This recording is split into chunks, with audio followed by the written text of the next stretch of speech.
The first thing Junwoo heard was the sound of a suitcase rolling across the floor. Not footsteps, not concern, just wheels. He lay frozen on his bed, his body useless from the neck down, staring at the ceiling as his breathing machine hummed beside him. His voice came out broken. Hayun, please, I need help turning. It hurts. In the living room, his wheelchair sat untouched, exactly where she had left it that morning. Hayun didn't answer. She stood by the front door of their Gangnam apartment, designer bag on her shoulder, freshly done nails gripping the handle of a luxury suitcase. 6 months ago, she had promised him she would never leave. 6 months after the accident, she was already late for her new life. Junwoo called her name again, louder this time. She didn't even look back. What Junwoo didn't know, what would shatter him completely, was that his wife wasn't just stepping out for air, she was walking out forever. And the only person who would come back for him was the black, plus-sized maid everyone else in that house treated like she was invisible. This is not a story about romance. It's a story about abandonment, dignity, and the kind of love that shows up after the world decides you're no longer worth staying for. Before we go further, I need you to do something. If you're watching this from anywhere in the world, Lagos, London, Los Angeles, Mumbai, Manila, Mexico City, drop a comment right now telling me where you're from. And hit that subscribe button for love and tension, because what you're about to witness will shake you to your core. This isn't just a story, this is a mirror, and some of you are going to see yourselves in Hayun's choice. Some of you are going to see yourselves in Junwoo's pain.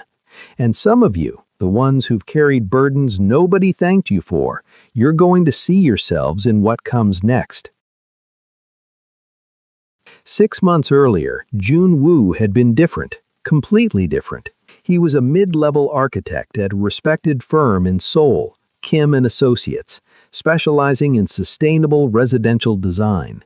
Not wealthy, but comfortable. The kind of comfortable where you could take your wife to a nice restaurant twice a month, where you could start seriously looking at apartments with an extra bedroom for the children you were planning. Hayun had loved him for his gentle nature, his artistic vision, the way he'd sketch buildings on napkins during dinner dates at the small Italian restaurant in Itaewon where they'd had their first date 3 years ago. He would draw her dream house, traditional Korean architecture blended with modern sustainability, solar panels hidden in hanok-style rooflines, ondel heating powered by geothermal energy. For us, he'd say, sliding the napkin across the table, for our future. Their apartment had been filled with laughter then. Hayun would model her latest fashion purchases. She worked in marketing for a cosmetics company, had an eye for trends, loved the transformation of putting together the perfect outfit, while Junwoo applauded from the couch, calling her his runway queen. They talked about children, 2, maybe 3, about buying a house in the suburbs, somewhere with good schools, about growing old together, retiring to Jeju Island, Junwoo designing one final house just for them. Then came the accident. March 15th, a Tuesday. Junwoo was driving home from a site visit in Bundang. The project was going well. A sustainable housing complex that would be his first major credit as lead designer. He was texting Hayun at a red light, stopping for your favorite tteokbokki on the way home. The drunk driver ran the red light at 80 kilometers per hour. The impact folded Junwoo's sedan like paper.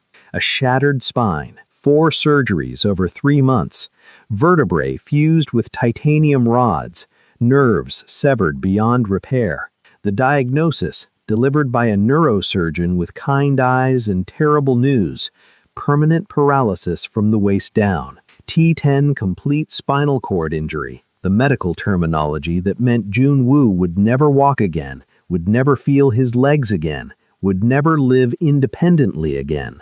Junwoo came home in a wheelchair 5 months ago, and Hayun's smile began to fade like a photograph left in the sun. Day by day, brightness draining away, until nothing remained but the ghost of who she used to be.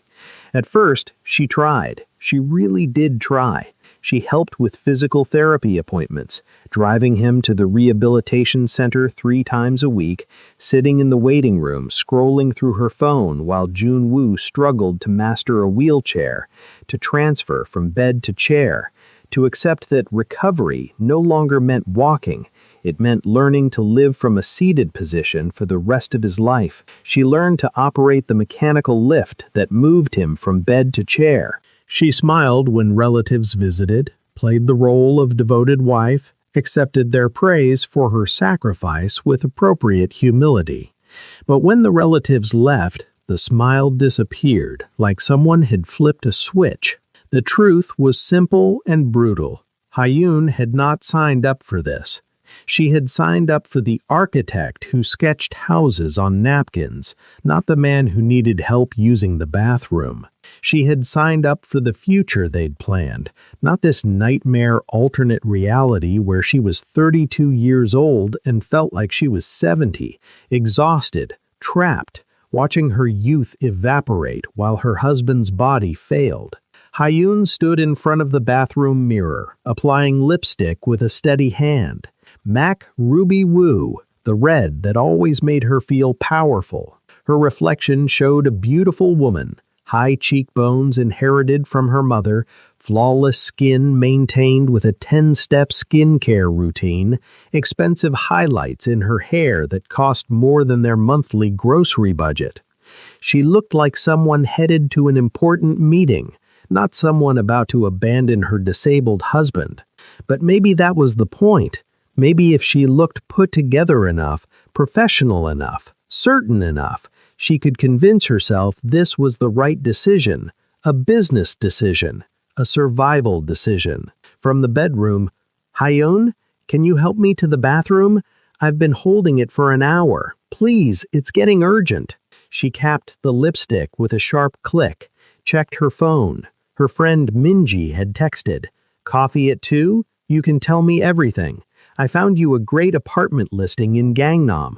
1 bedroom, perfect for starting fresh."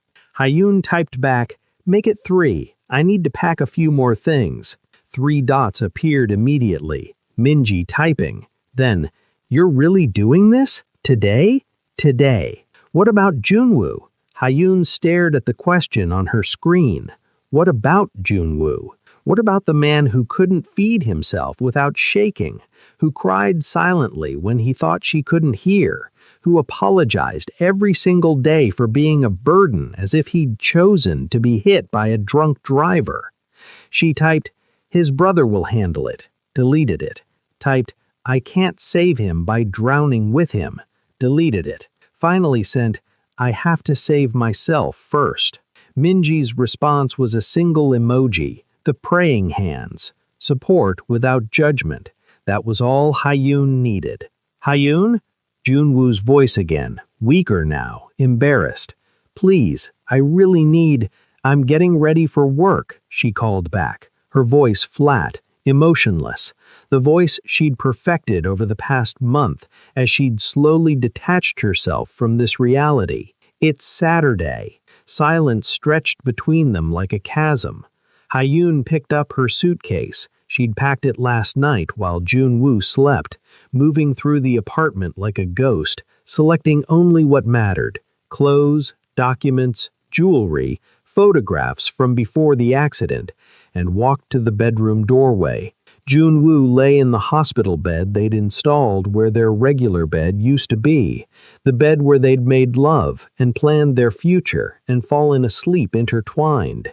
Now it was just another piece of medical equipment, all rails and adjustment buttons and waterproof mattresses. His legs useless beneath the thin blanket, his face gaunt from the 40 pounds he'd lost since the accident, his eyes desperate with hope that she might stay, that she might change her mind, that love might somehow be enough to overcome the crushing reality of their new life.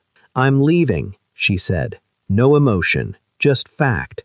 The way you'd tell someone you were going to the store.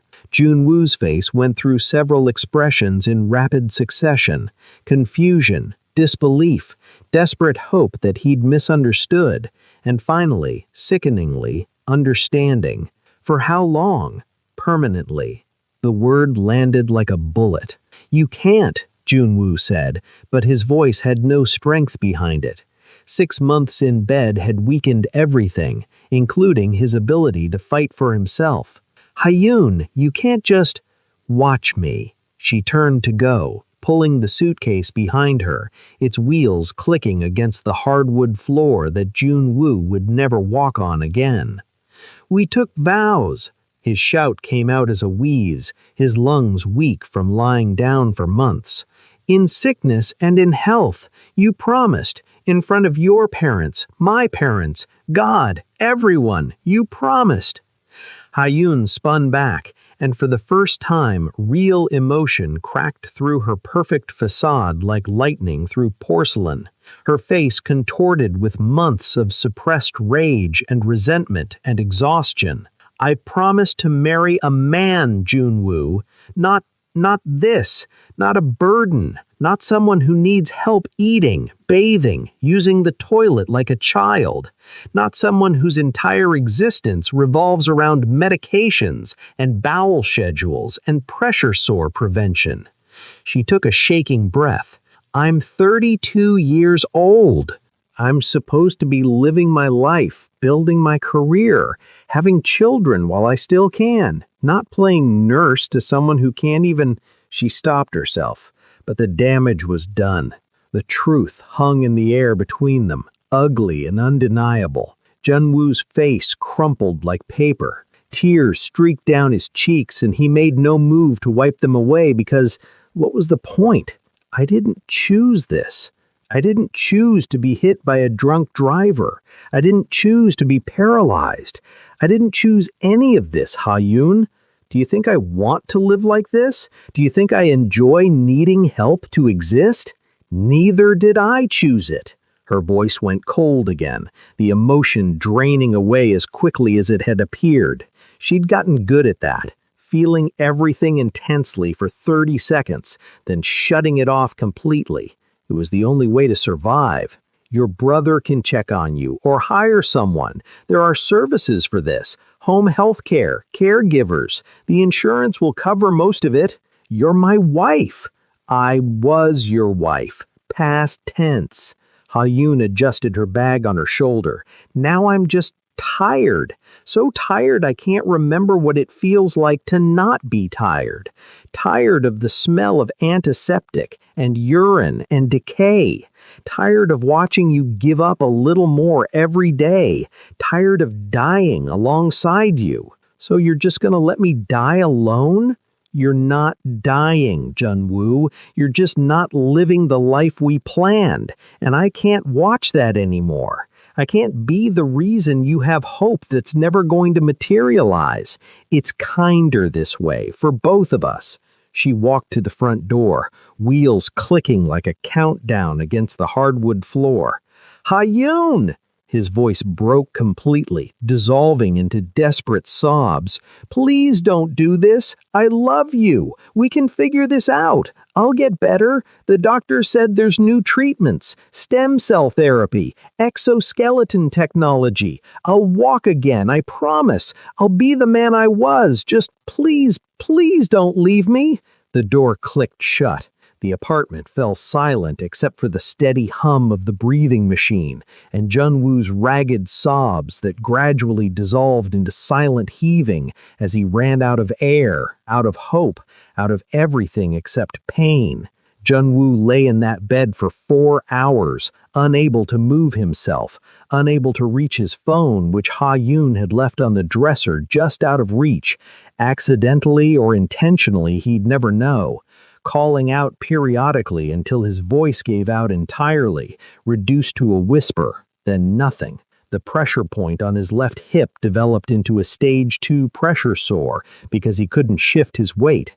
His bladder, already urgently full when Ha-yoon left, eventually emptied involuntarily, soaking the bed, adding humiliation to abandonment. When his brother Min-ho finally arrived that evening, Ha-yoon had texted him at 1 p.m.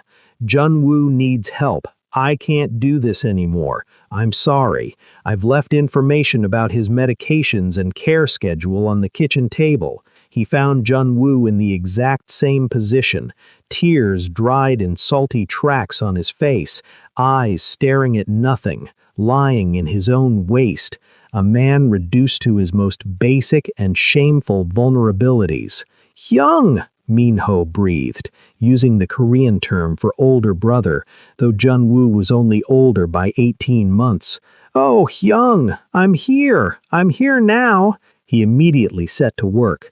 Jun-woo had taught him the basics over the past months, during the times when Ha-yoon claimed she needed a break, needed a few hours to herself, needed to remember what it felt like to be human.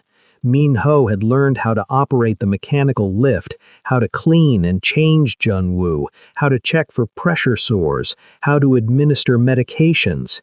It took 40 minutes to get Jun-woo cleaned, changed, into fresh clothing, repositioned properly with pillows supporting his pressure points.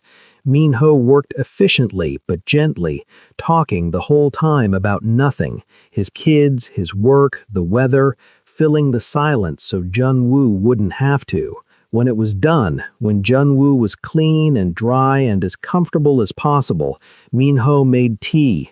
Strong Korean green tea, the kind their mother used to make. He pulled up a chair beside the bed. "She's gone," Min-ho whispered. His voice was destroyed from hours of crying. "She's really gone, Min-ho. She looked at me like I was something rotting that needed to be thrown away, and she left." Min-ho's jaw clenched. He had opinions about Ha-yoon, strong opinions he'd kept to himself for months because what good would it do? But now, "I'm sorry, Hyung," Min-ho said quietly, and he meant it. "I know you loved her. I still do." The admission came out broken. "I still love her, even now, even after—" His voice cracked. "What's wrong with me?" "Nothing is wrong with you. Love doesn't stop because someone proves they don't deserve it. That's not how hearts work." Min-ho squeezed his brother's shoulder carefully, mindful of pressure points. "But she made her choice, and now we deal with reality." Min-ho stayed that night, sleeping on the couch, and the next night, and the next. But on the fourth day, his wife Ji-won called. "The kids are asking for you. Minji has a fever. I need you home." Min-ho had his own family, his own life, his own responsibilities. He couldn't be there all the time, and they both knew it. "We need to hire someone," Min-ho said, looking through the home healthcare information Ha-yoon had left. "Professional help. The insurance will cover it. You need someone who can be here, who knows what they're doing." Jun-woo stared at the ceiling. "I don't want a stranger seeing me like this. Hyung, you don't have a choice anymore." The truth of it settled over them both like ash. Before we continue, if this story is hitting you emotionally, if you know someone who's been abandoned when they needed love most, if you've ever been the one left behind, take 2 seconds to like this video. Your click tells me these stories matter. It tells me that people understand what real pain looks like. Now let's meet the woman who would change everything. The home care agency sent 3 candidates. The first, a young woman named Soo-jin, quit after 2 days. "I'm sorry," she told the agency supervisor, her voice shaking. "It's too depressing. He barely speaks. He just lies there. I can't handle the sadness." The second, an older woman named Mrs. Park, lasted a week before claiming a family emergency that was probably invented. She'd been professional but cold, efficient but resentful. Like every task was a burden she resented having to bear. The third was Bracy Phillip. She arrived on a rainy Tuesday morning in late April, a large black woman in her late 40s with natural hair pulled back in a simple bun, wearing practical navy blue scrubs and carrying a worn leather bag that looked like it had traveled the world. No makeup except a hint of lip balm, no jewelry except a small silver cross necklace that looked like it had been worn so long it had shaped itself to her collarbone. Min-ho answered the door, exhausted from another night on Jun-woo's couch, his clothes wrinkled, his eyes bloodshot. "Miss Phillip? Bracy is fine, honey." Her voice was deep, warm, with a slight southern accent that spoke of Alabama or Georgia, somewhere far from Seoul. "I'm here for Jun-woo." Something about the way she said his name, not the patient, or your brother, or the client, made Min-ho relax slightly. She said it like he was a person, not a problem. "He's in the living room," Min-ho said, stepping aside. "I should warn you, he doesn't talk much. He's given up, I think." "We'll see about that." Bracy stepped inside, her eyes taking in everything: the medical equipment, the adjustments to furniture, the faint smell of antiseptic that no amount of cleaning could fully eliminate, the photographs on the wall of a younger Jun-woo standing, smiling, whole. Jun-woo was in the living room in his wheelchair, positioned by the window, staring out at the rain. He didn't turn when they entered. Hadn't turned for anyone in days. "Jun-woo," Bracy said, walking around to face him directly. She didn't crouch or bend down to his level, as if disability had somehow made him a child. She stood at her full height, 5'9", solid, present, and looked at him directly, human to human. "My name is Bracy Phillip. I'm going to be helping you for a while. Is that all right with you?" He finally looked at her. His eyes were hollow, sunken, the eyes of someone who'd stopped sleeping because what was the point? Does it matter if it's all right? Yes. That single word said with such absolute conviction made him blink. For the first time in 2 weeks, since Hyun left, someone was asking him for something his permission. Someone was treating him like he had autonomy, like his opinion mattered, like he was still a human being capable of making choices. "Okay," he whispered. Bracy nodded once, a gesture that somehow conveyed respect and acknowledgement and the beginning of trust. "Good. Now, I'm going to learn your routine, what you need, what you like, what makes you comfortable. But first," she pulled up a chair and sat down, not hovering, not rushing, just present. "First, we're going to have some tea, and you're going to tell me one thing you're grateful for today. Just one. Could be small." Jun-woo almost laughed. Almost. The sound died in his throat. "There's nothing. The sun came up. That's one. I didn't want it to. The rain is watering the plants outside. That's two. I don't care about plants. Your brother loves you enough to sleep on your couch for a week. That's three." Bracy leaned forward slightly. "You're still breathing. That's four. I wish I wasn't." Bracy was quiet for a moment, studying him. Then, "My grandmother used to say that the sun don't ask permission to rise. It just does its job. Some days we're grateful. Some days we're not. Some days we wish it would just stay dark. But it keeps showing up anyway." She stood. "I'll make the tea. You sit there and try to think of one thing. Just one. I'll give you 5 minutes."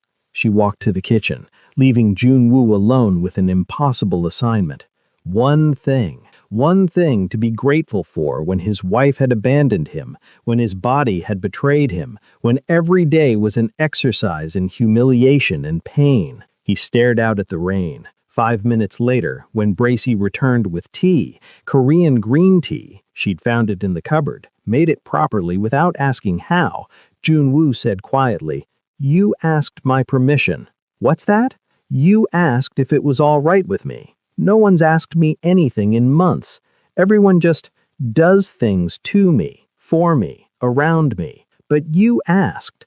Bracy set the tea down carefully on the table beside him. "Well, that's because it's your life, Jun-woo. Disability doesn't erase that. So yes, I ask. I'll always ask. And if you say no to something I suggest, I'll respect that. This is your home, your body, your life. I'm just here to help you live it." Jun-woo felt something crack in his chest. Not break. Something had already broken. This was different. This was the first tiny fissure in the armor of hopelessness he'd built around himself. "Thank you," he whispered. "You're welcome. Now drink your tea before it gets cold. Then we'll figure out the rest." The first week, Bracy learned everything. She learned that Junwoo needed help every 2 hours to shift position to prevent bed sores. The stage 2 pressure sore on his hip was already developing into something worse, requiring careful wound care and constant vigilance. She learned the precise angles his body needed to be positioned, which pillows worked best, how to use the mechanical lift safely and efficiently. She learned that he needed assistance with all bathroom functions, which humiliated him to the point of tears the first few times. He'd apologize constantly. "I'm sorry. I'm so sorry. This is disgusting. I'm disgusting." And Bracy would simply say, "Bodies are bodies, Junwoo. We all need the same things. Nothing to apologize for." She learned that he needed help eating. Though his hands worked fine, tremors from medication and muscle loss made holding utensils difficult, and he had no appetite anyway, forcing down food because Bracy insisted, not because he wanted to live. She learned that he woke up screaming sometimes, nightmares about the accident, about Hyun, about falling and never hitting the ground. She learned that he'd been an architect and that his sketchbooks still sat on a shelf collecting dust because he couldn't bear to look at them. Bracy handled it all with quiet efficiency and zero judgment. She never rushed, even when tasks took 3 times as long as they should, never sighed with impatience when Junwoo needed to rest halfway through getting dressed, never looked at her phone while helping him, giving him her full attention as if he were the only person in the world who mattered. She treated each task, no matter how medical, how intimate, how degrading it might feel to Junwoo, like it mattered, like he mattered, like caring for another human being was the most important work in the world. On day 4, while helping him into the shower chair, Junwoo finally spoke more than was strictly necessary. "Why are you being so nice to me?" "I'm not being nice. I'm being decent. There's a difference." Junwoo blinked water out of his eyes. "What's the difference?" "Nice is about making people feel good. Decent is about treating people right, whether they feel good or not. Nice is a feeling. Decent is a choice." She adjusted the water temperature, testing it against her wrist the way you'd test a baby's bottle. Most people confuse the two. Most people can't even do decent anymore. Most people haven't learned what I learned. She handed him the soap, positioned so he could reach it himself, maintaining whatever small independence was possible. "My grandmother raised 6 kids alone after my grandfather died. Black woman in Alabama in the 1960s.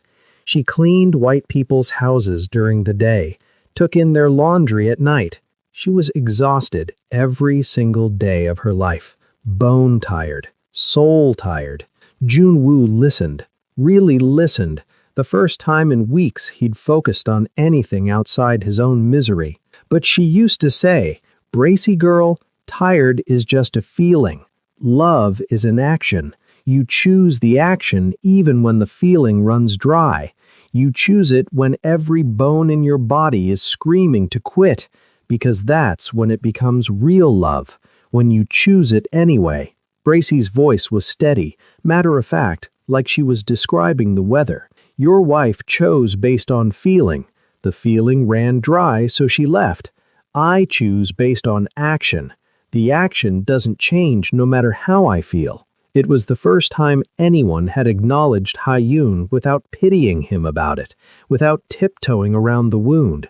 "Do you think she was wrong?" Junwoo asked quietly. "To leave?" Bracy considered this carefully.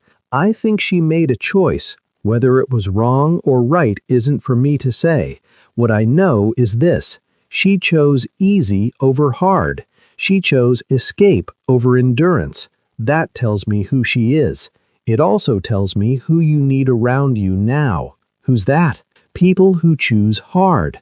People who show up when everything says to walk away. People who understand that love isn't something you fall into. It's something you climb toward every single day, even when the mountain is steep and you're tired and you can't see the top."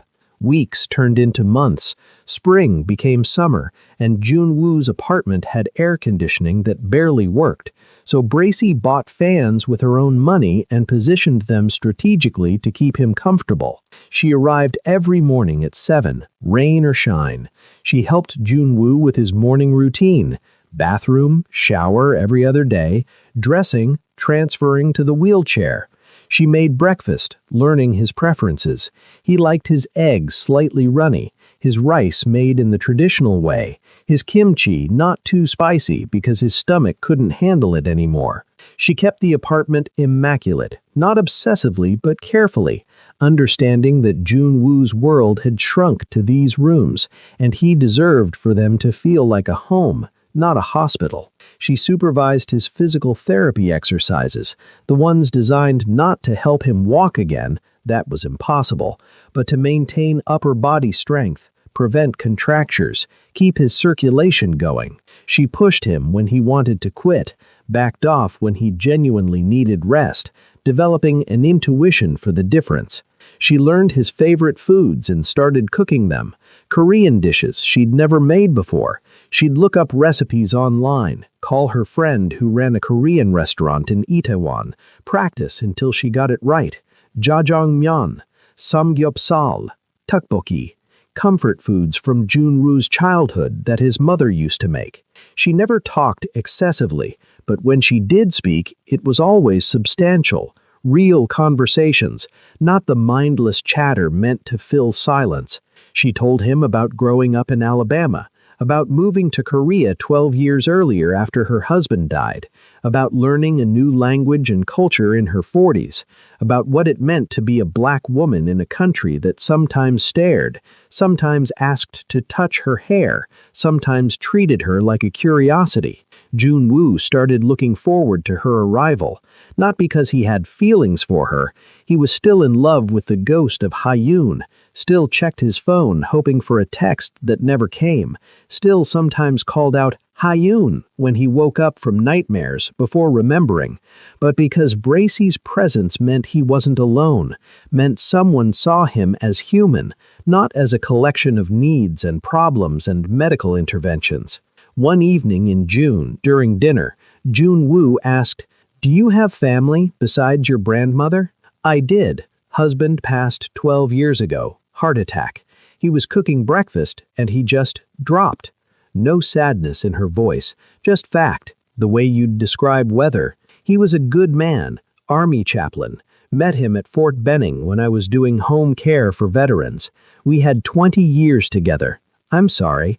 Don't be. We had 20 good years. Some people don't get even one." She set down her fork, looked at him directly. "We didn't have kids. Tried for years, but it wasn't in God's plan, I guess.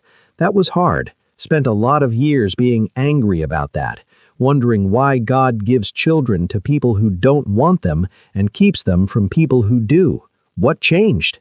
Time, perspective, and my grandmother telling me that sometimes the plan isn't about what you want, it's about what you can give." Bracy sipped her water. She said, "Bracy girl, maybe you don't have children because you're supposed to care for everybody's children. Maybe your purpose is bigger than one family. Is that why you do this? To fill the void?" Bracy considered this carefully, the way she considered every question Junwoo asked, taking him seriously, giving him real answers. "No, I do this because I'm good at it, because people need it, because it's honest work that makes a difference." She paused. "Not everything is about filling voids, Junwoo. Sometimes it's just about showing up and doing what needs to be done. The void is still there.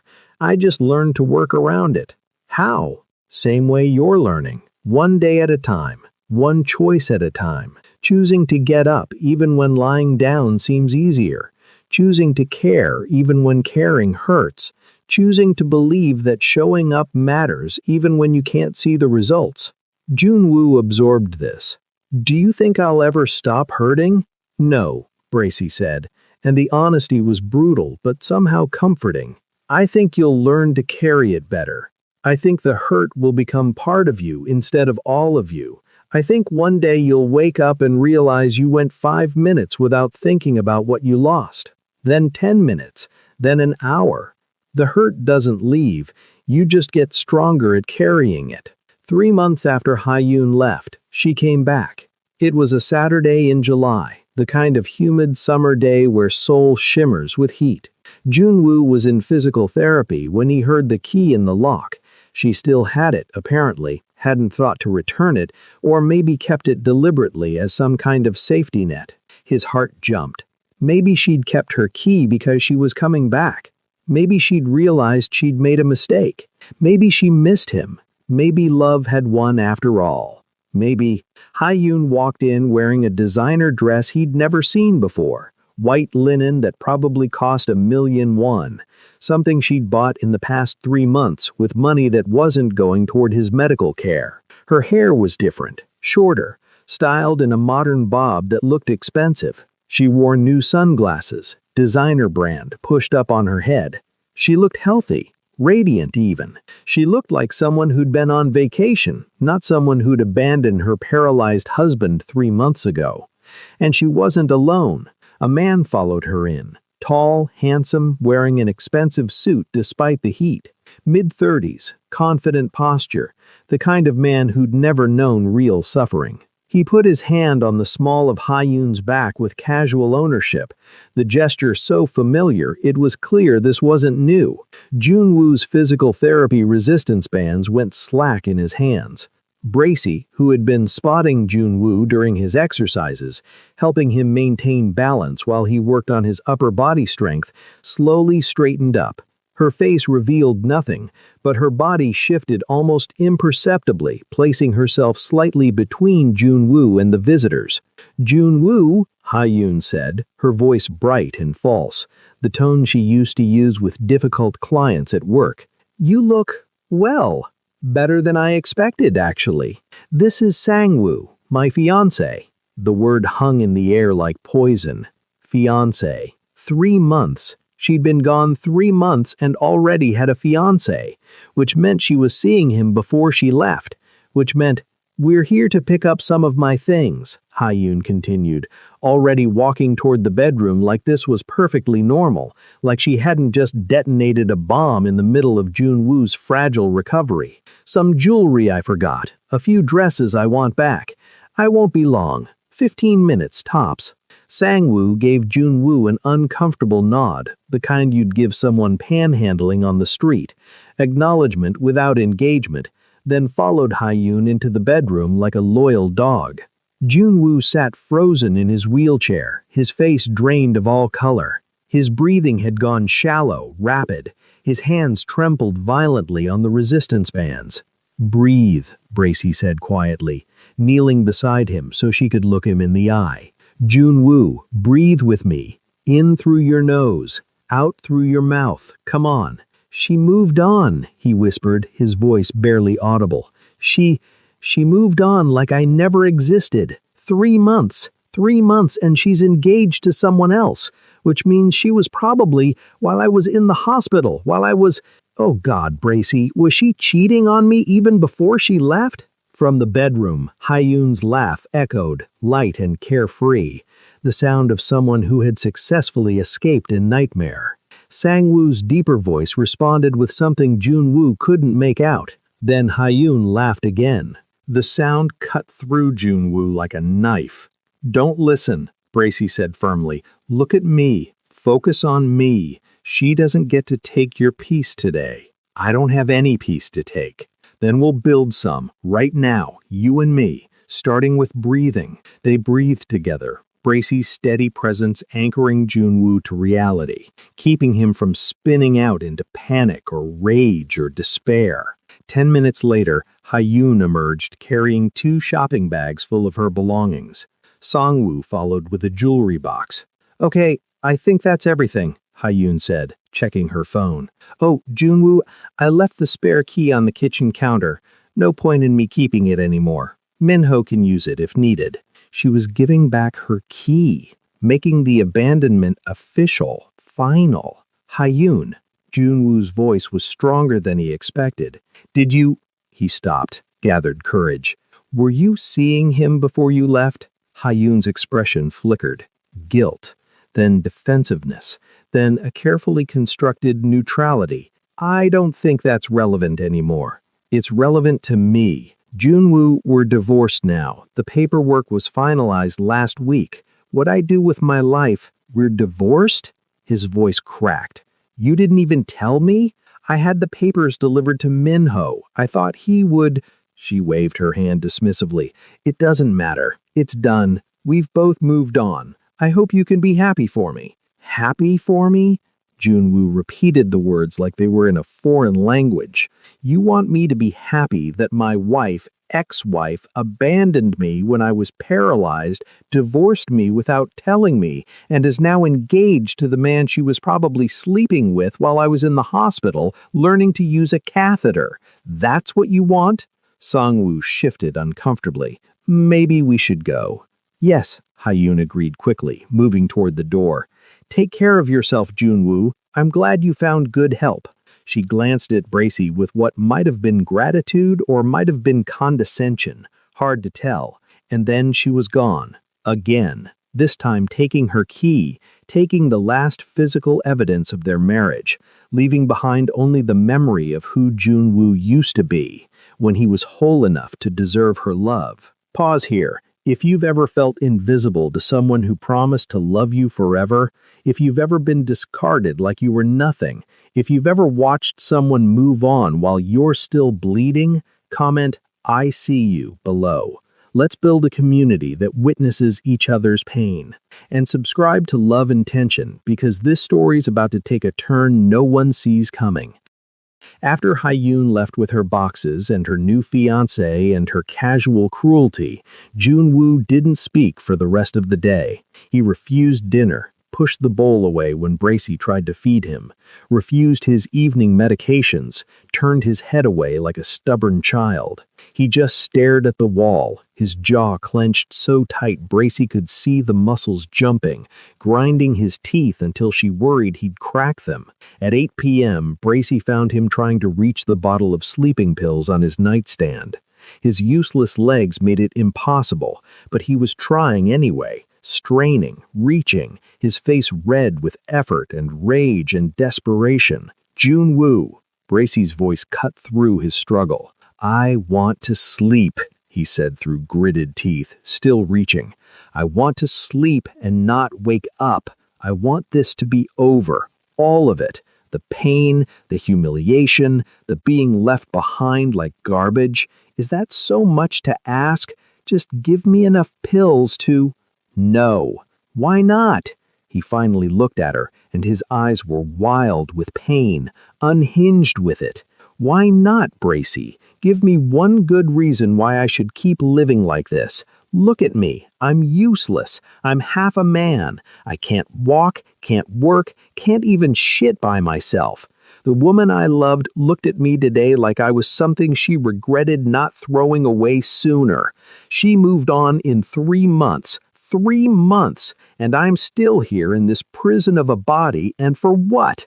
So tell me, why should I stay? Bracy pulled up a chair and sat down. She was quiet for a long time, so long that Junwoo's rage began to deflate into something more dangerous, hopelessness. Then she reached into her pocket and pulled out an old photograph, its edges worn soft with age and handling. She held it out to Junwoo with steady hands. This is my grandmother, Delilah Phillip, born 1935 in Mobile, Alabama, died in 2003 in Birmingham. This picture was taken in 1975, the year my grandfather died and left her with 6 kids under the age of 14, no money, and a house that was falling apart. Junwoo took the photo with shaking hands. The woman in it was strong-looking, broad-shouldered like Bracy, her skin dark, her eyes fierce and sad in equal measure. She wore a simple dress and an expression that said she'd survived things that should have killed her. She had every reason to give up, Bracy continued, her voice steady but weighted with memory. She was exhausted, she was broke, she was alone. Black woman in Alabama with 6 mouths to feed and nobody willing to hire her for anything but cleaning toilets and washing white people's dirty laundry. The welfare office treated her like scum. The church helped sometimes, but not enough. She had no education past 6th grade because her father pulled her out of school to work in the fields. Junwoo stared at the photograph. She worked 3 jobs, Bracy said, cleaning houses during the day, taking in laundry at night, and on weekends she'd sell tamales she made in her kitchen, going door to door in the black neighborhoods because white neighborhoods would call the police if they saw her coming. She slept 4 hours a night. Her hands were raw all the time from lye soap and bleach. Her back gave out when she was 47 from years of scrubbing floors on her knees. "That's terrible," Junwoo whispered. "That was survival," Bracy corrected. "And you know what she did? She got up every morning. She fed those kids, my mama and her 5 siblings. She made sure they had clean clothes for school, even if she had to wash them by hand at midnight. She worked, she prayed, she sang hymns while she scrubbed toilets because it reminded her she was human, not just a pair of hands. She cried at night when she thought we couldn't hear, but come morning, she was up again." Bracy's voice grew quieter. "I asked her once when I was 16 and thought I knew everything why she didn't just give up, why she didn't just walk into the Alabama River one night and let it take her where she didn't have to hurt anymore. You know what she told me? What? She said, 'Baby girl, giving up is easy. Anybody can quit. Quitting don't take no strength at all. But getting up when everything hurts, when nobody's watching, when there's no reward in sight, when the world has made it clear it don't care if you live or die, that's when you find out what you're made of. That's when you become strong enough to carry not just your own pain, but somebody else's too." Junwoo's eyes filled with tears. "She told me that strength isn't a feeling," Bracy continued. "It's not something you're born with. It's something you inherit from people who survived when survival seemed impossible. It's something that gets passed down through blood and bone and story. Her mother, my great-grandmother, was born into slavery, actual slavery. She was 11 years old when the Civil War ended. You understand what that means?" Junwoo nodded slowly. "It means my grandmother was raised by a woman who'd been owned, who'd been beaten, who'd watched her own children sold away from her like livestock, who'd survived things I can't even speak out loud because they're too evil for words." Bracy's voice hardened. "But she survived. She kept going. She had children after slavery ended, including my grandmother. And that strength, that impossible, inexplicable strength came down through the generations until it reached me." Junwoo stared at the photograph of Delilah Phillip, this woman he'd never met who'd survived impossible things. "Your grandmother was taking care of her children. She had a purpose. I don't have children. I don't have anyone who needs me to survive. So why should I? You have yourself. That's not enough. Then you haven't met yourself yet." Bracy took the photo back gently, tucked it back into her pocket where it lived like a talisman. "Junwoo, I didn't come here because I need money. I don't. My husband left me well provided for. Military pension, life insurance, investments. I don't have to work another day in my life if I don't want to. Then why do you? Because this work reminds me every single day what my grandmother taught me. That strength isn't about having it easy. It's about showing up when it's hard. It's about choosing to care when caring costs you something." She looked at him directly. "My grandmother cleaned toilets so her kids could eat. Her mother picked cotton in fields that used to be worked by slaves just like her, worked them for wages that were barely better than slavery. Her mother, before that," Bracy's voice caught slightly, the only crack in her composure Junwoo had ever witnessed. "Her mother before that survived things that should have destroyed her. Chains, whips, rape, children sold away from her arms before they were old enough to remember her face. But she survived, and that survival wasn't pointless, it wasn't wasted, because it came down to me, and now I'm here, passing it on to you." "Why me?" Junwoo's voice cracked. "Why do you care if I learn it? I'm just a job to you, just another disabled person who needs help." "No," Bracy's voice was firm. "You're a human being who's been tested and found wanting. And before you get angry, so have I. So is everyone. We're all found wanting until we choose to be something more. What does that mean? It means your wife left because she didn't have that strength. She didn't inherit it from anyone. Her parents probably loved her, but they didn't teach her what my grandmother taught me. They didn't show her that love isn't a feeling that stays when things get hard. It's a decision you make every morning, every hour, every minute when every instinct says to run. Bracy leaned forward. Hyeon failed the test, Junwoo. That's all. It doesn't make her evil. It just makes her weak. And weakness isn't a sin, but refusing to get stronger, that's a choice, and it's the wrong choice. And what about me? Am I weak too?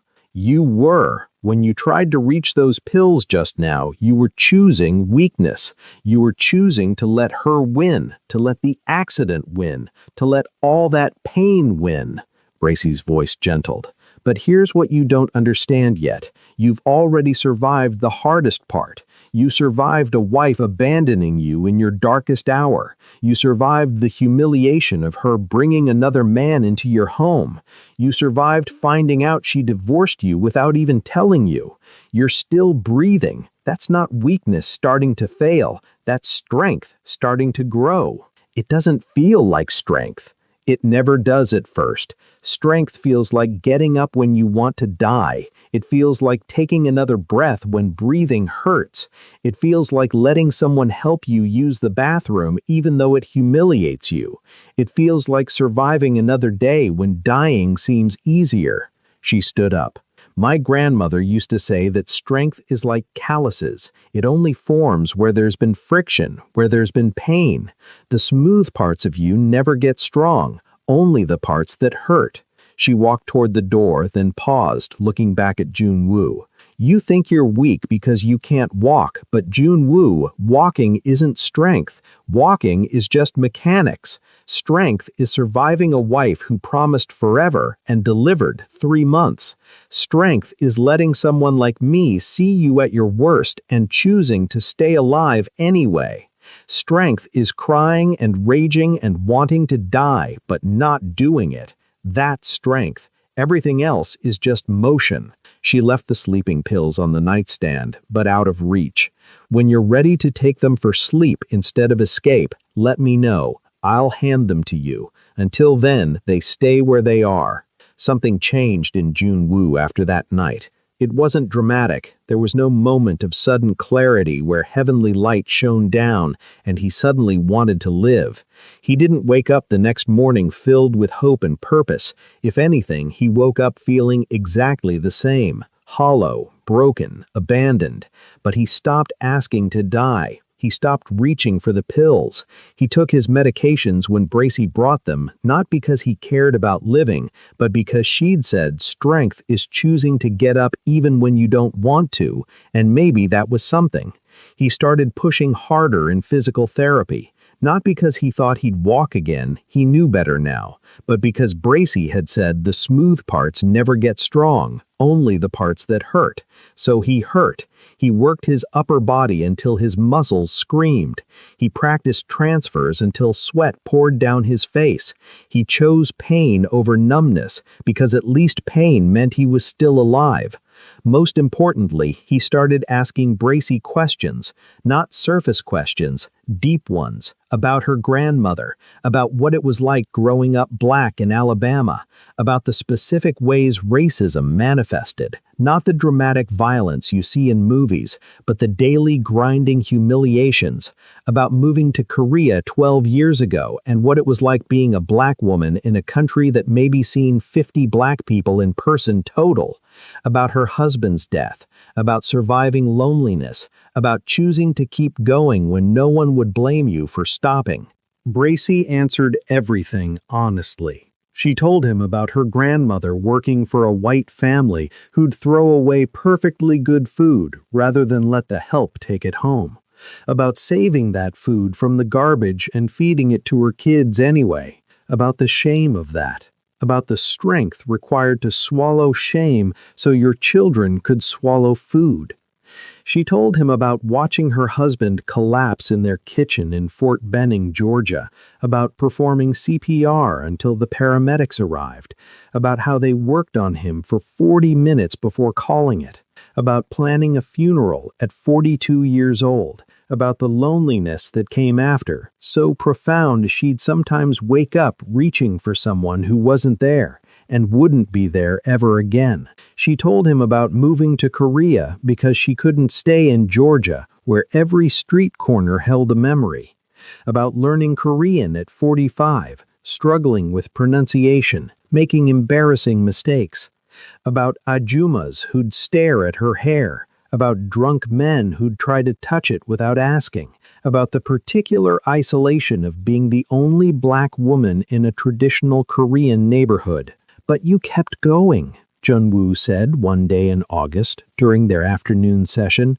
They were going through his stretches, preventing the muscle contractures that paralyzed patients faced without movement.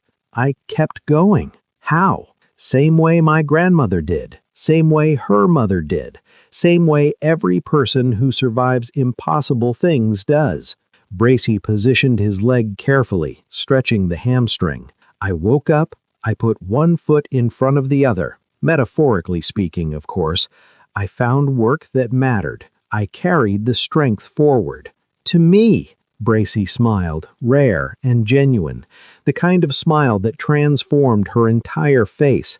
"To whoever needs it. You're not special, Jun-woo." He actually laughed at that, a rusty sound he hadn't made in months. "Thanks. I mean, you're not the only person suffering. You're not the only person who got abandoned. You're not the only person lying in bed wondering why God hates them." She moved to his other leg. "But you are the person in front of me right now, and that makes you my focus. That makes teaching you my purpose, until you learn it, and then you'll pass it on to someone else, and that's how it works. I don't know if I have anything to pass on. You will, when you're ready, when someone needs what you'll have learned. You'll recognize them because they'll look like you do now, and you'll remember what I taught you, and you'll teach them.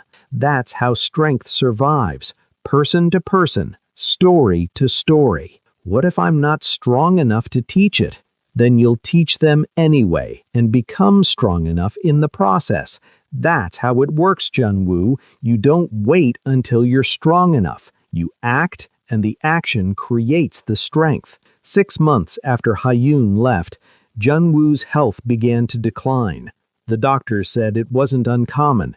Paralyzed patients faced constant challenges. Urinary tract infections from catheter use. Pressure sores that wouldn't heal despite meticulous care. Bracy's careful attention. The expensive wound care products Min-ho's insurance barely covered. Respiratory infections because lying down so much compromised lung function. Blood clots that formed in immobile legs and could travel to the lungs or brain. He was hospitalized 3 times in 2 months. The first time for a pressure sore that developed into a systemic infection, sepsis that nearly killed him. The second time for pneumonia. The third time for a pulmonary embolism, a blood clot that traveled to his lung, causing chest pain so severe he thought he was dying, and maybe he was. Through it all, Bracy was there. Not just during her scheduled hours. She stayed overnight when he was afraid, pulling a chair beside his hospital bed, dozing fitfully so she could wake when he called out from nightmares. She held his hand during painful procedures, wound debridement, catheter changes, blood draws from veins that had been stuck too many times. She read to him when he couldn't sleep, bringing books from his apartment, the ones about architecture he used to love, the design magazines he used to devour. She became more than a caregiver. She became a witness to his suffering, and somehow that made it more bearable. Someone saw. Someone stayed. Min-ho pulled her aside one day at the hospital during the 3rd admission. "You're doing too much. This isn't your job anymore. This is more than anyone should ask. You're here 16, 18 hours some days. When do you sleep? When do you live your own life? I sleep when he sleeps. I live my life by helping him live his. But why? He's not your family. He's not your responsibility. The agency will send someone else if you need a break. Hell, I'll pay for around-the-clock care if that's what it takes. But you can't keep burning yourself out like this. I'm not burning out. Bracy, nobody's asking me to do this, Minho. Her voice was firm, but not unkind. I'm choosing it. There's a difference. When someone asks and you do it, that's obligation. When you choose and nobody's asking, that's purpose. What's the purpose of exhausting yourself for someone who's going to... He stopped himself. Going to die? Bracy finished for him. We're all going to die. That's not the question. The question is what we do with the time we have. And I'm choosing to spend mine making sure your brother doesn't die alone and afraid and believing he's worthless. Minho's eyes filled with tears. He's lucky to have you. No, he's unlucky to need me. But since he does, I'm going to show up. That's what the strong do. We carry the weak until they can carry themselves. And if they never can, we carry them all the way home. Home? To whatever comes next. To peace. To rest. To God, if you believe in that. Bracy looked through the window of Junwoo's hospital room, where he lay sleeping, his body frail, his breathing labored. Everyone deserves someone to carry them home. Your brother's going to have that. I promise you. By month 7, in October, Junwoo was back home, but bedbound permanently. The hospitalizations had taken too much from him. His body was giving up even as his mind fought to stay present. Hospice had been called. A nurse came twice a week to check his vitals, adjust his pain medications, monitor his decline. They brought a hospital bed with better controls, pressure-relieving mattress, rails that made care easier. They brought oxygen because his breathing was increasingly labored. They brought morphine for when the pain got too bad. The apartment that used to echo with Ha-Yoon's laughter, that briefly held Junwoo and Bracy's quiet conversations, now held only the sound of medical equipment and Bracy's quiet movements and the knowledge that time was running out. One evening in late October, as Bracy was adjusting Junwoo's pillows, he needed to be elevated now to help with breathing. He said, I need to tell you something. I'm listening. She positioned the pillows carefully, making sure his head was supported, his neck comfortable. I understand now what your grandmother meant about strength. He coughed, a wet, rattling sound that spoke of fluid in lungs that were slowly failing. I used to think I was strong because I designed buildings, because I had a wife, because I could walk, because my body worked. But that wasn't strength. That was just life being easy. That was just having things go right. Bracy sat down beside the bed, giving him her full attention the way she always did. Real strength is what you showed me, Junwoo continued, his voice weak but clear. Showing up every day when nothing makes you except your own choice. Caring when you could walk away. Choosing to give when the world only knows how to take. Staying when everyone else leaves. Seeing worth in someone the world says is worthless. His eyes filled with tears. You saved my life, Bracy. Not by keeping me alive. I know I'm dying. The doctors told me. I can feel it. You saved my life by teaching me what living means. What it really means. Not walking or working or being independent.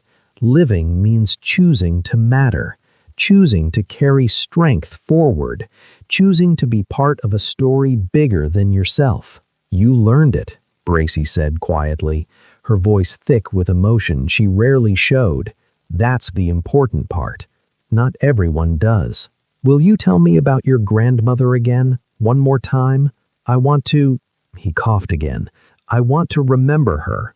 I want to know I'm connected to that, to her story, to that strength. So Bracy pulled out the photograph, worn smooth from years of carrying, and told him everything again about Delilah Phillip and her fierce love that kept 6 children alive when the world wanted them to die, about generations of black women who survived slavery, survived Jim Crow, survived poverty and racism and violence and loss, about strength that got passed down like a precious inheritance, blood to blood, story to story, about choosing to rise every morning even when everything said to stay down.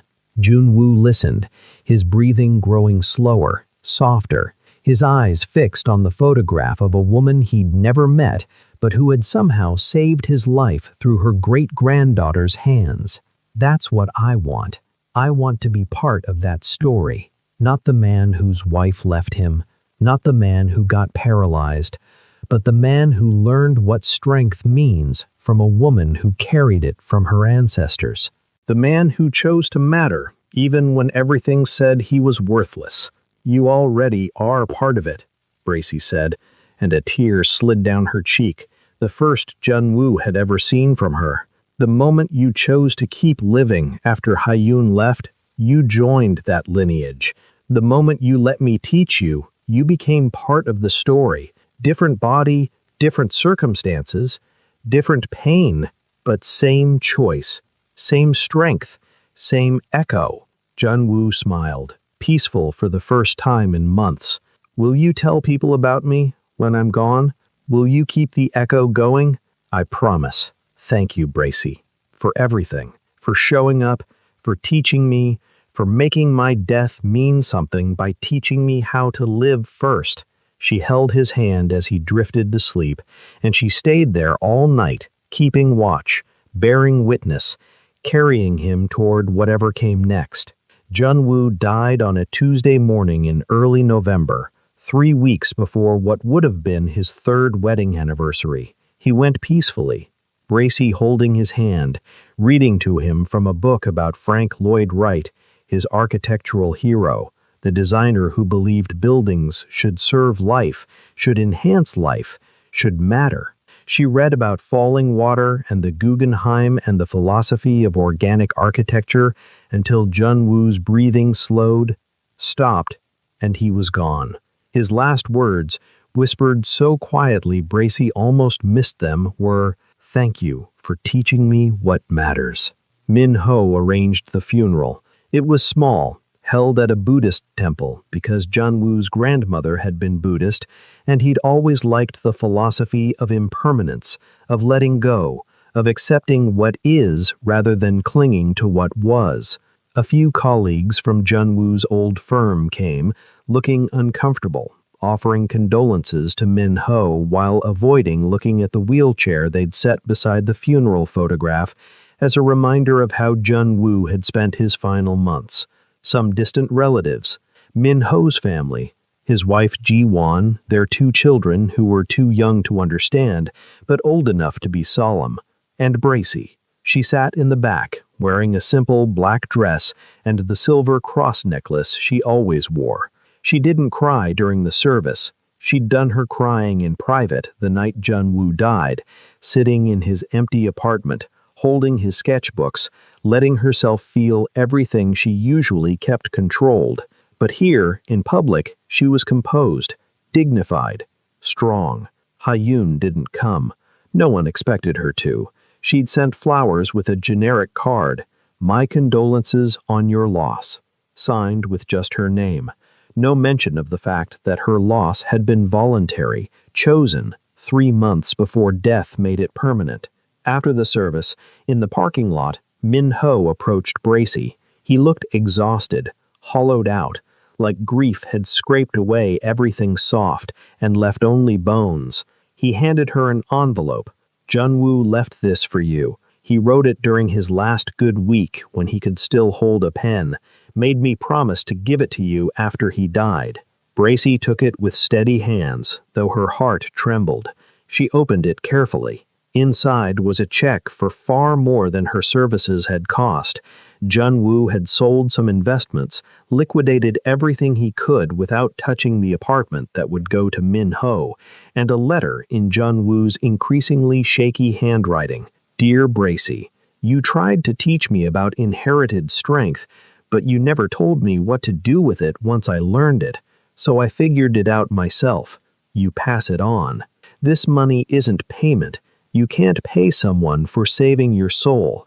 This is seed money. Start something. Help someone else the way you helped me. Carry your grandmother's echo forward. Build something that will outlast both of us. I'm not afraid anymore. Not of dying, not of being forgotten, not of the fact that Hyun's out there living her life like I never existed. I'm not afraid because of you, because you taught me that dying isn't the end of strength. It's just the next person's turn to carry it. Tell people about your grandmother. Tell them about me if you want. Tell them about what real strength looks like. Keep the story going. That's how we survive death.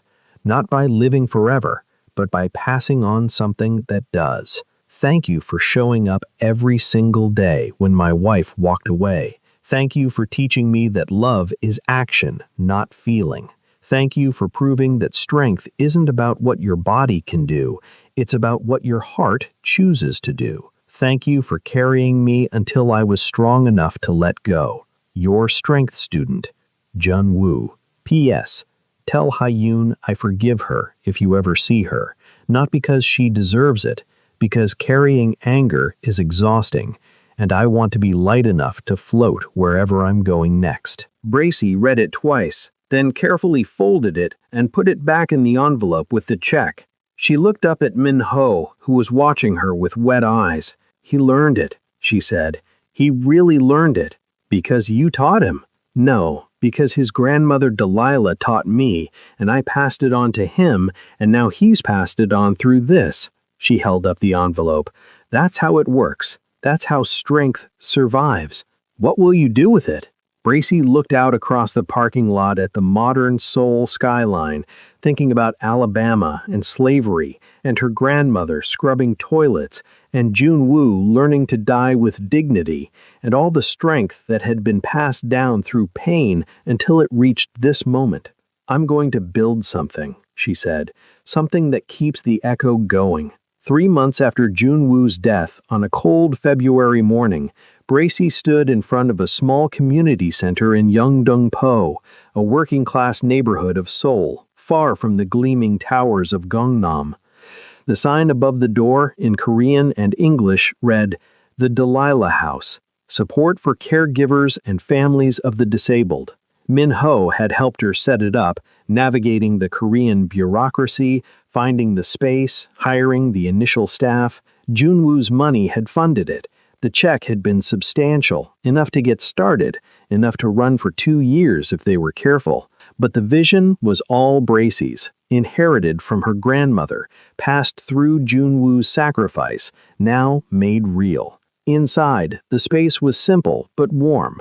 Comfortable chairs arranged in circles, a small kitchen for making tea and coffee, bulletin boards with resources, phone numbers, information about government programs and support groups. On one wall hung a large photograph of Delilah Phillip, enlarged and framed, her fierce eyes watching over the space. Beside it, a smaller frame held a photo of Jun Woo from before the accident, smiling, whole, and beneath it a plaque. Jun Woo Kim, architect, student of strength, 1989-2025. This afternoon was the center's first official support group meeting. Bracy had advertised in hospitals, rehabilitation centers, online forums for caregivers. She'd expected maybe 5 people, maybe 15 showed up. They filed in slowly, hesitantly, carrying the exhaustion of their lives like visible weight on their shoulders. Mostly women, wives, daughters, mothers, but a few men too. A husband caring for his wife with ALS, a son caring for his father with Alzheimer's, a sister caring for her brother with cerebral palsy. All of them looked like Bracy had felt 7 months ago when she'd first met Jun Woo, tired beyond words, running on empty, wondering how much longer they could carry the impossible weight they'd been given. They sat in the circle of chairs, avoiding eye contact, shrinking into themselves like people who'd learned to take up as little space as possible because all their space had to be given to someone else. Bracy stood before them, holding her grandmother's photograph, the original, worn smooth from decades of carrying. "My name is Bracy Phillip," she began, her voice filling the small room with warmth and certainty, "and this is my grandmother, Delilah Phillip. She taught me something I want to teach you. Strength isn't something you're born with. It's something you inherit from people who survived when survival seemed impossible. It's something that gets passed down person to person, story to story, generation to generation. And today, I'm passing it to you." She told them about Delilah, about raising 6 kids alone after being widowed in 1975, about working 3 jobs while everyone treated her like she was invisible, like her labor and her pain and her humanity didn't matter, about choosing to get up every morning even when every bone in her body screamed to stay down, about crying at night but singing hymns while scrubbing toilets because it reminded her she was human, not just a pair of hands. She told them about Delilah's mother, born into slavery, surviving things too evil to fully describe, about how that survival wasn't meaningless. It came down through the generations until it reached Bracy, until it reached this moment, until it reached them. Then she told them about June Woo, about a man whose wife abandoned him when he became paralyzed, about learning that his body's failure didn't mean his life was worthless, about discovering that strength isn't walking or independence or having it easy, it's choosing to matter when everything says you're a burden, about dying with dignity because someone chose to show up, chose to teach him, chose to see worth where others saw only damage. "We are all carrying impossible things," Bracy said, her voice strong and clear. "Every single person in this room is exhausted. You're all wondering if you can make it one more day. You're all wondering if what you're doing matters. You're all wondering if anyone sees how hard you're trying." A young woman in the front row started crying silently, tears streaming down her face. "And I'm here to tell you, yes, you can make it one more day. Yes, what you're doing matters more than you know. And yes, I see you. We all see you." Bracy's voice grew fierce. "The strength you need isn't somewhere outside you. It's not something you have to find or earn or deserve. It's already in your blood, passed down from people who survived worse. Your ancestors, whoever they were, wherever they came from, they survived impossible things so you could be here, so you could carry this impossible weight, so you could pass the strength forward." One of the women, young, Korean, maybe 30, raised her hand timidly. Bracy nodded at her. "My husband has early onset dementia," the woman said, her voice breaking. "He's 34. He doesn't remember who I am anymore. Sometimes he thinks I'm his mother. Sometimes he thinks I'm a stranger breaking into his house. He gets violent when he's confused. I have bruises." She stopped, swallowed hard. "Why should I keep caring for someone who doesn't even know who I am, who might never know again? What's the point?" Bracy walked over and knelt beside her chair, looking directly into her eyes. "Because that's when love becomes real, when it stops being about what you get back and becomes about what you choose to give. When there's no reward, no recognition, no reciprocation, that's when love becomes strong enough to change the world. That's the love that gets passed down. That's the love that becomes legend." She stood back up, addressed the whole room. "You think your situations are hopeless. You think no one understands. You think the world has forgotten you while you're busy caring for people the world has already dismissed. And you're right. The world doesn't understand. The world doesn't care about caregivers until it needs one. The world treats you like you're invisible." Bracy's voice rose. "But this woman," she held up her grandmother's photograph so everyone could see, "she was invisible too. Black woman in Alabama cleaning white people's toilets. Nobody saw her, nobody thanked her, nobody recognized what she was doing. But she did it anyway, and that invisible strength came down to me. And through me, it went to Junwoo. And through Junwoo's sacrifice, it's now coming to you. She let that settle. You're not invisible to me. You're not forgotten. You're not doing this for nothing. You're carrying strength forward. You're part of an ancient lineage of people who survived impossible things. And one day, maybe not soon, maybe not in the way you expect, someone is going to need the strength you're building right now. And you'll pass it on, and the echo will continue.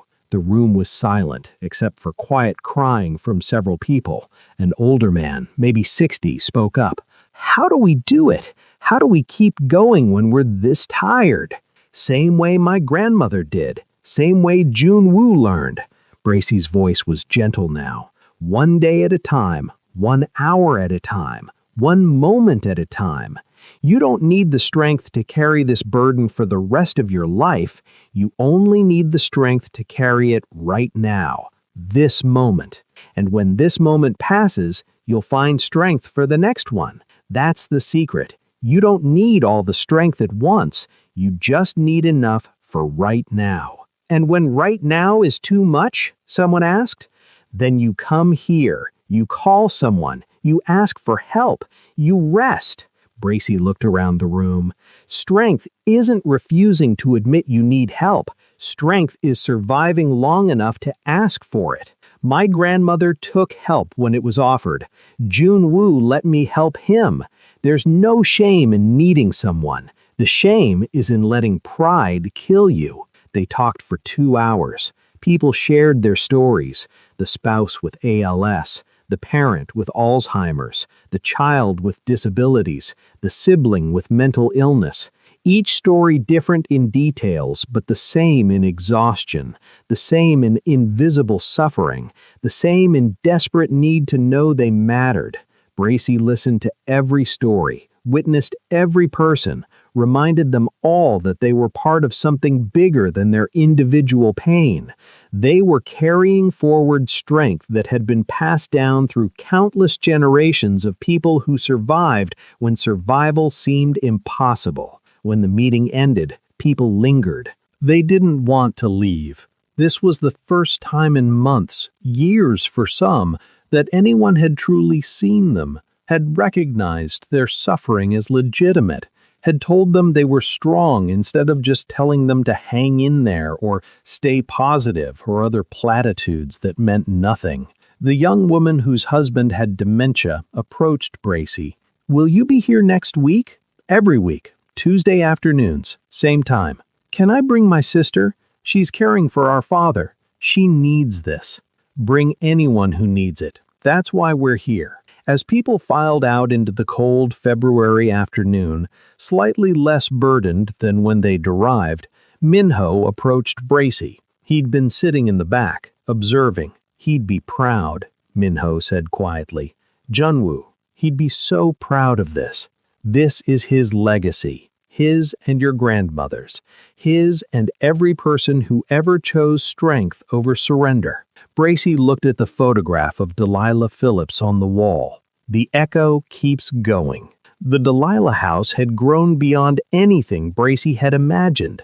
What started with 15 people became 20, then 30. They had to move to a larger space in the same neighborhood. They added more support groups, one for spouses specifically, one for adult children caring for aging parents, one for parents of disabled children, one for siblings. They started a respite care program where trained volunteers would come stay with the disabled person for a few hours so the caregiver could sleep, could shop, could remember what it felt like to exist outside the constant weight of responsibility. They partnered with hospitals to provide caregiver education. They lobbied the government for better support services. They created an emergency hotline for caregivers in crisis. Those moments at 3 a.m. when you're so exhausted you can't remember why you're doing this anymore. The Korean media noticed. A local news station did a story, then a national paper. Bracey became semi-famous. the American woman who came to Korea and built a community center dedicated to invisible people doing impossible work. Through it all, Bracy ran the center with the same quiet efficiency she'd brought to Junwoo's care. She hired staff, former caregivers who understood, who could witness without judgment. She trained volunteers. She fundraised. She showed up every day. One evening in August, a full year after Junwoo's death, as Bracy was locking up after the evening support group, her phone rang. Unknown number. Hello? Bracy? The voice was tentative, familiar in a way that made Bracy's stomach tighten. Who is this? It's Ha-yoon. Bracy said nothing. She walked to her car, phone pressed to her ear, waiting. I heard about the center, about what you're doing. I saw the article in the Jungang Daily. I wanted to... Ha-yoon's voice cracked. I wanted to apologize for leaving, for not being strong enough, for... Stop. Bracy's voice cut through, firm but not unkind. Why are you calling me, Ha-yoon? What do you want? I need to know if you hate me. Bracy sat in her car, staring at her grandmother's photograph that she kept on her dashboard. I don't hate you. Really? Hope crept into Ha-yoon's voice. Hate takes energy I don't have to spare. Hate means you still matter to me, and you don't. You're just a woman who failed a test. That's all. Bracy's voice was matter-of-fact. But I don't forgive you either. That's not my place. Junwoo forgave you. He told me so before he died.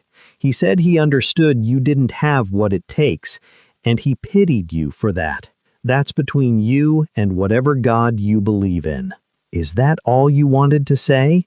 No. Ha-yoon's voice trembled. I wanted you to know that I regret it. Every day.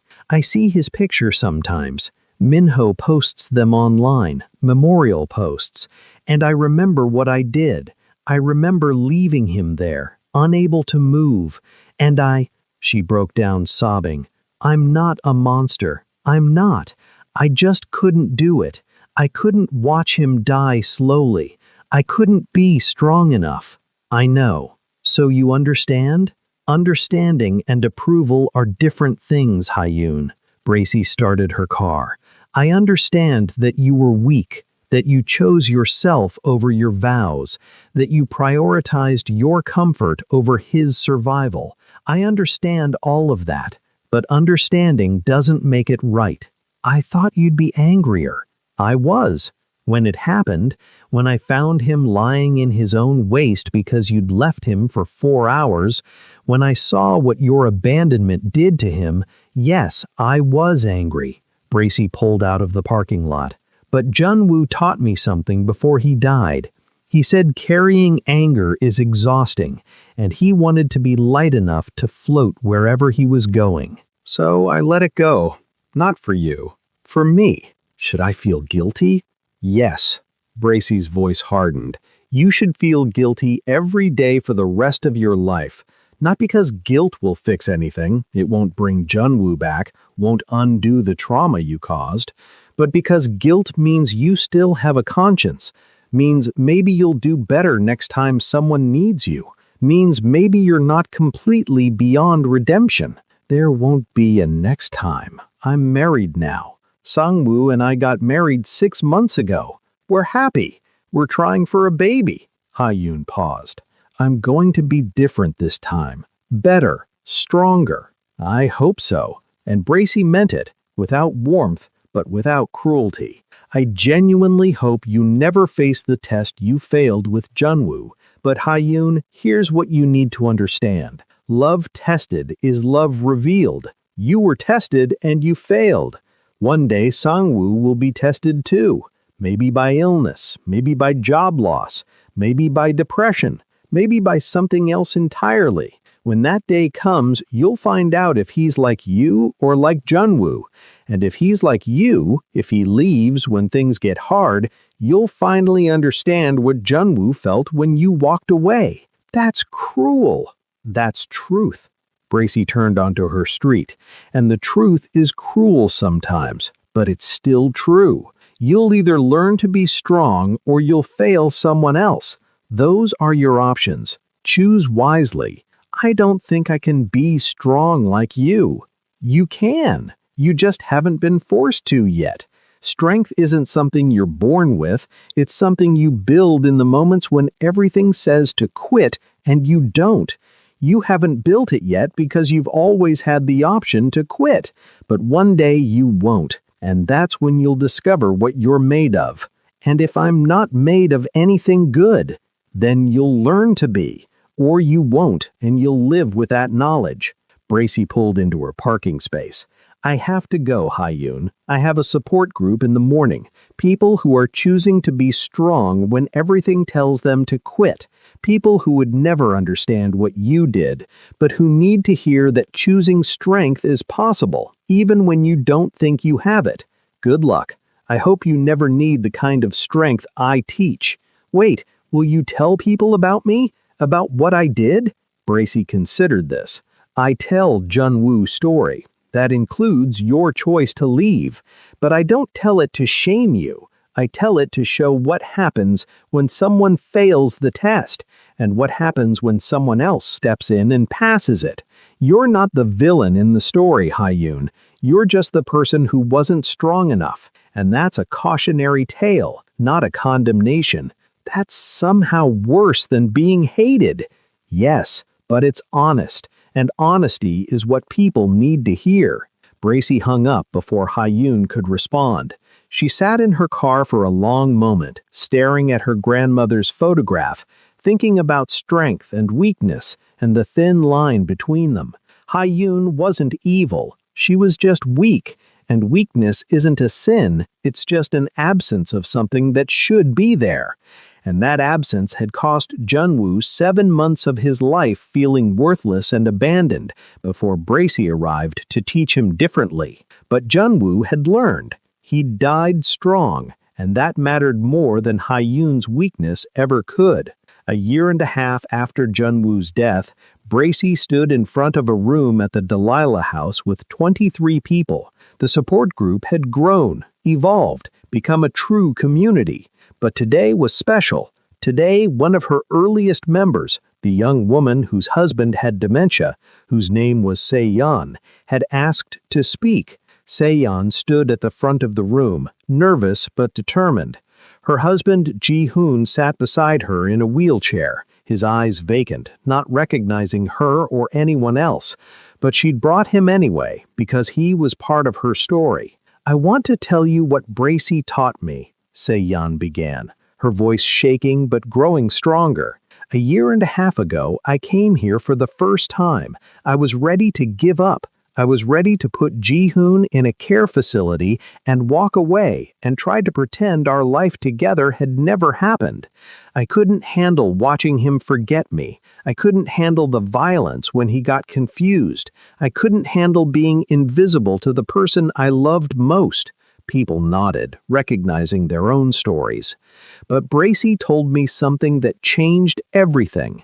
She said that love becomes real when it stops being about what you get back and becomes about what you choose to give. And I didn't understand that at first. I thought love was supposed to be reciprocal. I thought if I gave and got nothing back, that wasn't love. That was just suffering. Se-yeon looked at her husband, then back at the group. But I learned something over this past year. I learned that the love that gets remembered, the love that changes things, the love that makes you strong, that's the love you give when there's no reward. That's the love you choose when everything says to quit. She pulled out a piece of paper, her hands shaking. I wrote something. I want to read it. My husband doesn't remember me, but I remember him. I remember the man who proposed on a bridge, who cried at our wedding, who wanted 3 children, who loved me enough to build a future. That man is gone. This man doesn't know my name. This man sometimes hits me when he's scared. This man will never thank me for staying. But I stay anyway, not because I'm a martyr, not because I'm weak, but because love isn't a feeling, it's a choice. And I choose to love the man he was by caring for the man he is. And that choice makes me stronger than I ever knew I could be." The room was silent except for quiet crying. Seon folded the paper. Bracey's grandmother was a black woman in Alabama who survived impossible things.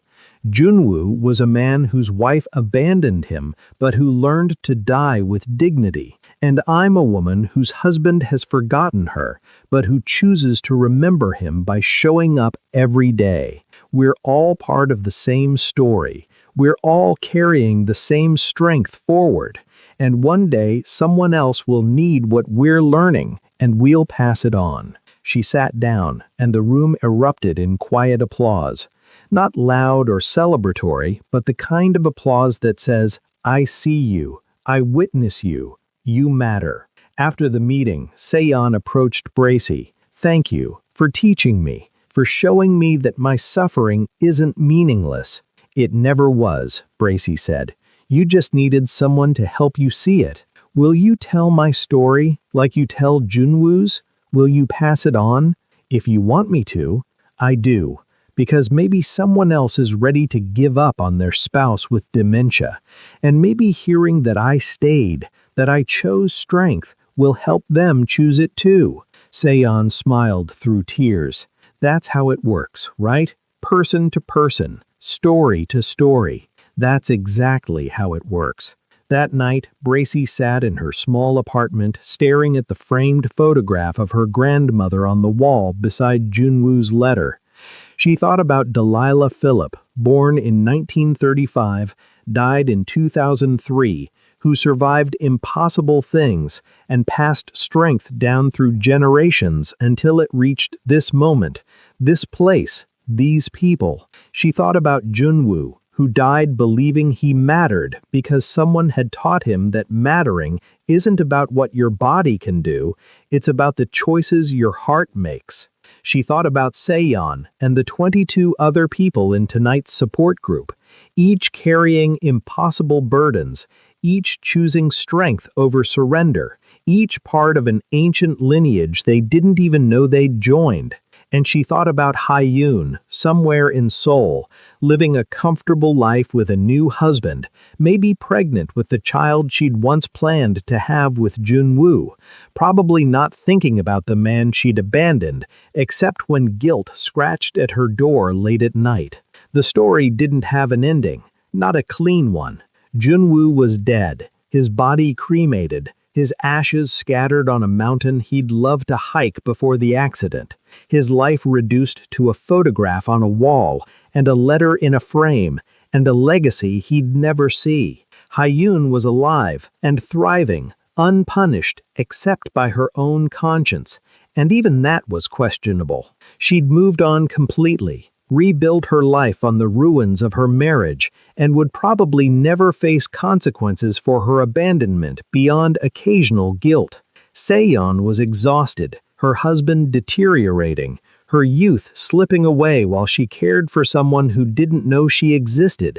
No reward waiting, no happy ending promised.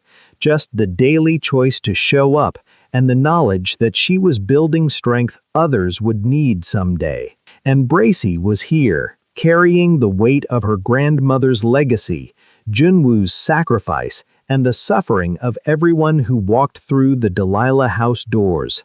Not because it was easy, not because it felt good, but because it was what her grandmother had taught her, and what Junwoo had learned, and what needed to be done. Some people would call that unfair. Some would say Hyun should have been punished more. Some would say Junwoo deserved to be healed, deserved to walk again, deserved to find love that stayed. Some would say So-yeon deserved better than a husband who forgot her. Some would say Bracey deserved rest, but Bracey knew better than to expect fairness. Life wasn't about fairness. Life was about who showed up, who chose strength when weakness was easier, who carried the echo forward when everyone else let it die. She opened her laptop and started typing. a blog post for the Delilah House website, the weekly reflection she'd started writing, stories about strength and survival and choice. This week's title, The Echo Never Dies.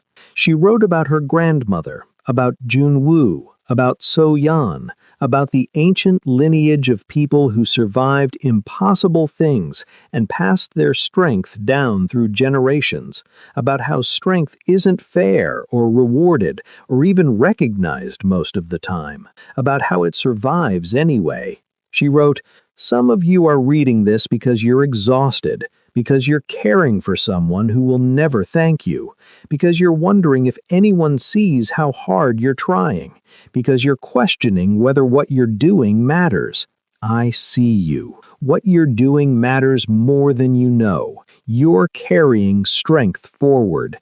You're part of a story thousands of years old. You're building something that will outlast you, not because you'll be remembered or rewarded, but because someone, someday, will need the strength you're building right now. And you'll pass it on, and they'll pass it on, and the echo will continue. My grandmother survived impossible things. Junwoo survived abandonment and learned to die with dignity. So-yeon is surviving a husband who forgot her. You're surviving whatever impossible burden you're carrying, and that survival isn't meaningless. It's the whole point. The echo doesn't guarantee justice. It doesn't promise happy endings. It doesn't ensure that good people are rewarded or bad people are punished. It only promises one thing: strength survives. Person to person, story to story, generation to generation. As long as someone chooses to carry it forward, the echo never dies. Get up tomorrow. Take one more breath. Make one more choice to matter. That's all strength is. That's all it's ever been. The echo continues through you. She posted it, closed her laptop, and looked at the photograph of her grandmother one more time. "Thank you," she whispered, "for teaching me, for surviving so I could survive, for passing it on." Tomorrow she would wake up. She would open the Delilah House. She would teach others what her grandmother taught her, what Junwoo learned, what So-yeon was learning. She would bear witness to suffering and remind people they weren't alone. She would carry the strength forward. And somewhere in Seoul, Ha-yoon would wake up too, in a comfortable bed next to a new husband, maybe feeling guilt, maybe not, living the life she chose when she walked away. Maybe one day she'd be tested again. Maybe one day she'd learn what strength means. Or maybe she wouldn't. It didn't matter. The echo didn't need Ha-yoon to continue. It only needed people like Delilah and Bracy and Junwoo and So-yeon. People who chose strength over surrender, who showed up when showing up was hard, who passed the echo forward even when no one was watching. The story doesn't end with revenge. It doesn't end with reconciliation. It doesn't end with Ha-yoon getting what she deserves, or Junwoo getting what he wanted, or some cosmic justice restoring balance to the universe. Just with Bracy, carrying forward the strength her grandmother gave her, teaching others to do the same, building something that will outlast them all. It ends with the promise that as long as someone chooses to carry it forward, the echo never dies. And that's enough. This is where the story ends. Not with revenge, not with reconciliation, not with Ha-yoon getting what she deserves, or Junwoo getting what he wanted, or some cosmic justice restoring balance to the universe. Just with Bracy, carrying forward the strength her grandmother gave her, teaching others to do the same, building something that will outlast them all. Just with So-yeon, showing up every day for a husband who doesn't remember her, choosing strength over surrender. Just with 23 people in a support group in Yeongdangpo, learning that their invisible suffering matters, that their exhaustion is seen, that they're part of something bigger than their individual pain. Real strength doesn't look like movies tell us it does. It doesn't look like dramatic victories or villains getting punished or heroes overcoming impossible odds through sheer willpower. Real strength looks like getting up when everything says to stay down. It looks like showing up when no one's watching. It looks like caring when caring costs you everything and gives you nothing back. It looks like choosing to matter when the world says you're worthless. If this story moved you, if you understand now what real strength looks like, if you've ever been the one carrying an impossible burden while everyone else looked away, do 3 things. First, subscribe to Love and Tension. We tell stories that don't give easy answers because life doesn't give easy answers. We tell stories about real people making impossible choices. We tell stories that matter. Second, comment below. Who in your life taught you what strength means? Who showed you that love is action, not feeling? Who survived impossible things and passed their strength down to you? Tell their name. Honor their echo. Let's build a memorial of strength, person by person, story by story. Third, and this is the most important one, tomorrow morning, when you wake up exhausted and overwhelmed and wondering if you can survive one more day of whatever impossible burden you're carrying, get up anyway. Take one more breath. Make one more choice to matter. That's all strength is. That's all it's ever been. Because the echo doesn't die when one person falls. It continues through the next person who chooses to carry it forward. It continues through you. I'm waiting to read your stories. I'm waiting to witness your strength. I'm waiting to be part of the echo that carries us all forward. Until next time, keep carrying the strength forward.